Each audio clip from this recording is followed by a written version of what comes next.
Hello, it's me. I'm back. Medyo maingay ang aking background.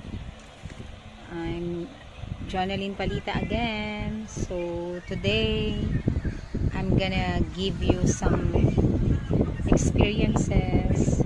Masintabi lang po, disclaimer, hindi po ako doktor para magsabi sa inyo kung ano yung mga gagawin niyo. Pero, ayun lang ito sa aking mga na-experience at nararamdaman kapag after chemo. So guys, please bear with me. Pangatlong chemo ko na, medyo medyo nag-worsen siya kasi kakaroon ako ng short breathing at hindi ako masyado makahinga. Parang piling ko may nakadagan sa dibdib ko. And 3 nights I have no sleep. Wala akong tulog. Hindi ako masyado nakakatulog. Sa sobrang hindi ako masyado makatulog, parang pagod na pagod ang katawan ko. Hirap na hirap din ako makarecover. Mahirap talaga, lalo na kapag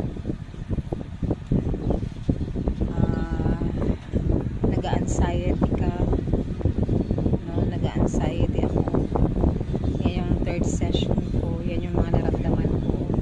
Yun, kain na ng kain ng gulay, kahit na walang gana, medyo pangit ang panglasa, kumakain pa rin ako para meron akong lakas kinabukasan. Anyway, May 9 na po ang susunod ko na next session, ika-4th session ko na. Hopefully hindi na maging worse ulit, makatulog na ako at makapagpa na ako ng aking gamot, or magpareseta na ako ng gamot para sa pampatulog. Yan lang po, i-share ko lang po yung mga na-experience at naramdaman ko after third session of my chemo. This is Jonalyn again. Bye bye, it's me. Bye po.